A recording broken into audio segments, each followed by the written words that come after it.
Amoeba है। अब ये क्या होता है, इसका जो न्यूक्लियस है 2 भागों में विभाजित होकर डॉटर एमीबी बना लेते हैं, और ये 2 डॉटर एमीबी मैच्योर होने के बाद फर्दर मैच्योर हुई और फिर 2 डॉटर न्यूक्लियाई को बनाती हैं और 2 एमीबी को जन्म देती हैं। इस तरीके से अगर हम देखें तो प्राकृतिक रूप में कहीं भी एमीबा की डेथ नहीं हो रही है। नेचुरली कहीं भी एमीबा की डेथ नहीं हो रही है और वो लगातार डॉटर एमीबा को जन्म देता जा रहा है। इसीलिए इसे अमर कहा जाता है, इटरनल कहा जाता है। ठीक है, अब बात आती है मल्टीपल फिजन की। मल्टीपल फिजन में हम एग्जाम्पल लेते हैं प्लाज्मोडियम का। प्लाज्मोडियम जो कि मलेरियल पैरासाइट में पाया जाता है। प्लाज्मोडियम मलेरिया परजीवी है, उसका जो अपने आप को बांटने का तरीका है वो कैसा है, मल्टीपल फिजन के रूप में है। वो क्या करता है, जिस तरीके से उसके न्यूक्लियाइज हैं, फॉर एग्जांपल मान लीजिए ये आपका प्लाज्मोडियम है, वो क्या करेगा, उसके न्यूक्लियाई अपने आप को डिवाइड करेंगे और फिर बहुत सारे न्यूक्लियाइज में डिवाइड कर लेंगे, साइटोप्लाज्म उनके चारों तरफ घिर जाएगा और फाइनली वो बस्ट आउट होकर ये कॉलोनी को रैप्चर, ये बस्ट हो जाएगा और इसको रिलीज कर देगा। यानी ये जो मलेरिया प्लाज्मोडियम था पहले वाला, ये खत्म होकर अपने आप में बहुत सारे फिजन के द्वारा बहुत सारे परजीवी को जन्म दे देता है। तो जब 2 भागों में बटे तो उसे बाइनरी फिजन, बहुत सारे भागों में बटे तो मल्टीपल फिजन उसे कहा जाता है।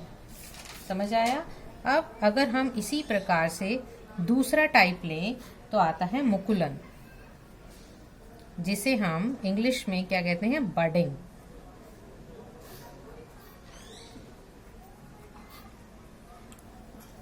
ये भी कि अगर ये शरीर से बाहर है या अंदर है, उस आधार पर आप इसको लिख लेंगे। जब आप नोट्स बनाएंगे तो ये किस आधार पर डिवीजन है यहाँ पर बताएंगे, और किस आधार पर मैं यहाँ पर मुकुलन का डिवीजन बता रही हूँ वो अपने नोट्स में आप खुद लिखेंगे। ठीक है, अगर मुकुलन शरीर के बाह्य उस पर है तो उसे बाह्य मुकुलन कह देते हैं, और अगर अंदर हो रहा है तो उसे आंतरिक मुकुलन कहते हैं। एग्जाम्पल इसमें आपका हाइड्रा और ईस्ट आ जाएगा, और इसमें स्पॉन्ज आ जाएगी। अगर आप एनसीईआरटी की बुक देखेंगे तो उसमें ये सारे डायग्राम्स भी दे रखे हैं, उन डायग्राम से इनको रिलेट कर कर आप देखेंगे। ठीक है,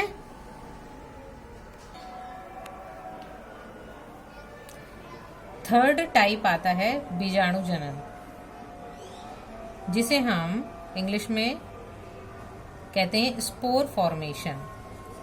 स्पोर फॉर्मेशन, ये स्पोर फॉर्मेशन प्रतिकूल वातावरण में होती है। जब वातावरण किसी भी स्पोर्स के रहने लायक या किसी भी जीव के रहने लायक नहीं होते तो वो ज्यादातर बीजाणु जनन का सहायता लेते हैं। जनरली बैक्टीरिया, एल्गी, इनमें जब भी प्रतिकूल एनवायरनमेंट आता है तो ये बीजाणु जनन से अपने आप को रिप्रोड्यूस कराते हैं। इसमें कई प्रकार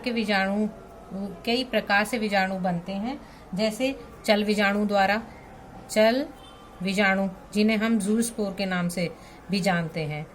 जूस्पोर कहते थे, पहले भी मैंने आपको बताया जब एल्गल रिप्रोडक्शन पढ़ाया था फर्स्ट ईयर क्लास में, तब मैंने आपको ये बताया था। चल विजाणु जैसे नाम से पता चल रहा है, चलने वाले विजाणु, यानी कि जिनमें चलने की क्षमता हो, जैसे पानी के माध्यम से एक जगह से दूसरी जगह वो जा सकते हैं, इसीलिए इन्हें चल विजाणु का नाम दिया गया है। चलते किसके द्वारा हैं, याद होगा आपको, इनके पास क्या होते हैं, फ्लैजेला होते हैं, एक जगह से दूसरी जगह जाने के लिए। जैसे एग्जाम्पल इसका अगर हम लें तो क्लेमाइडोमोनास में हमने पढ़ा था ये। दूसरा हम अगर देखें तो कोनिडिया, ये सब बच्चों हम पढ़ चुके हैं पहले ही। रिप्रोडक्शन जब हमने बैक्टीरिया और फंजाई मैंने आपको पढ़ाए थे फर्स्ट ईयर क्लास में, तब हमने ये रिप्रोडक्शन के पार्ट किए थे। जस्ट यहाँ पर आपका ये एक तरह से रिवीजन है कोनिडिया द्वारा।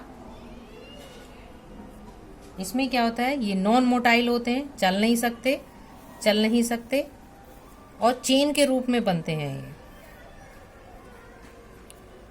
आपको अगर मैं डायग्राम बनाऊंगी शायद रिमाइंड हो जाए, इस तरीके से हमने पहले कि ये पार्ट होते थे और उसके ऊपर इस तरीके के ये कोनिडिया की चेन, और एक इवन अ सिंगल ये एक कोनिडिया अपने आप को एक नए हाइड्रा में, वो नए पेनिसिलम में कन्वर्ट करने की क्षमता रखता है।